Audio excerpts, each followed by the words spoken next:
ایک قدیم سلطنت میں سلطان الف نامی ایک رحم دل بادشاہ حکومت کرتا تھا۔ وہ اکثر شکار کے لیے جنگل جایا کرتا تھا۔ ایک دن گھنے درختوں کے بیچ اسے ایک عجیب و غریب آدمی ملا جس کا نام عارف تھا۔ عارف درخت کے نیچے بیٹھا پرندوں سے باتیں کر رہا تھا۔ بادشاہ اس کی معصومیت اور باتوں سے بہت متاثر ہوا اور اسے اپنے ساتھ محل لے آیا۔ محل میں موجود وزیر زرگل کو عارف کا آنا بالکل پسند نہ آیا۔ زرگل ایک مکار اور حاسد شخص تھا۔ جب سلطان الف نے سب کے سامنے عارف کی تعریف کی تو زرگل نے تمسخر اڑاتے ہوئے کہا، عالیجا، یہ شخص تو محض ایک دیوانہ ہے، یہ محل کے آداب کیا جانے۔ لیکن عارف خاموش رہا اور صرف ایک معنی خیز مسکراہٹ دی۔ ایک رات زرگل نے محل کے ایک تاریک کونے میں بیٹھ کر بادشاہ کے خلاف سازش تیار کی۔ وہ بادشاہ کی بڑھتی ہوئی مقبولیت اور عارف کی دانائی سے ڈرتا تھا۔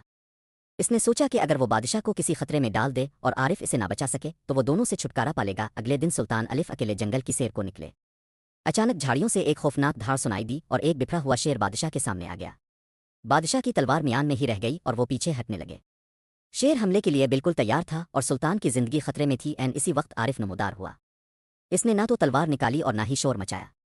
اس نے شیر کی آنکھوں میں آنکھیں ڈال کر ایک عجیب سی لوری گانا شروع کر دی۔ حیرت انگیز طور پر وہ خونخوار شیر پرسکون ہو گیا اور ایک پالتو بلی کی طرح عارف کے قدموں میں بیٹھ گیا۔ سلطان الف دنگ رہ گئے۔ محل واپسی پر زرگل نے ایک اور چال چلی۔ اس نے بادشاہ کے لیے پیش کیے جانے والے شربت میں خاموشی سے زہر ملا دیا۔ جب خادم شربت کا پیالہ لے کر آیا تو زرگل نے اصرار کیا کہ بادشاہ اسے فوراً پی لیں تاکہ تھکن دور ہو سکے۔ جیسے ہی سلطان پیالہ اپنے لبوں سے لگانے لگے، عارف نے تیزی سے آگے بڑھ کر ان کا ہاتھ روک لیا۔ اس نے پیالے سے ایک قطرہ زمین پر گرایا جہاں ایک چیونٹی اس شربت کو چکیتی ہی تڑپ کر مر گئی۔ زرگل کا چہرہ زرد پڑ گیا اور بادشاہ کو عارف کی ایک اور کرامت کا پتہ چلا۔ کچھ دنوں بعد سرحد پار سے ایک دشمن فوج نے سلطنت پر حملہ کر دیا۔ دشمن کی تعداد بہت زیادہ تھی اور سلطان کے سپاہی خوفزدہ تھے۔ سلطان الف نے جنگی کونسل بلائی جس میں عارف بھی موجود تھا۔ زرگل نے مشورہ دیا کہ ہمیں ہتھیار ڈال دینے چاہئیں، لیکن عارف کے ذہن میں کچھ اور ہی تھا۔ عارف نے بادشاہ کو ایک انوکھا مشورہ دیا، ہمیں تلواروں سے زیادہ عقل کی ضرورت ہے۔ اس نے فوج کو ہدایت دی کہ وہ پہاڑوں کی چوٹیوں پر بڑے بڑے آئینے لگائیں۔ جب سورج کی روشنی ان آئینوں پر پڑی تو دشمن کی فوج کی آنکھیں چندھیا گئیں اور انہیں لگا کہ جیسے آسمان سے آگ برس رہی ہو۔ دشمن کی فوج بدحواس ہو کر بھاگ کھڑی ہوئی۔ بغیر کسی خون خرابے کے سلطان الف نے جنگ جیت لی۔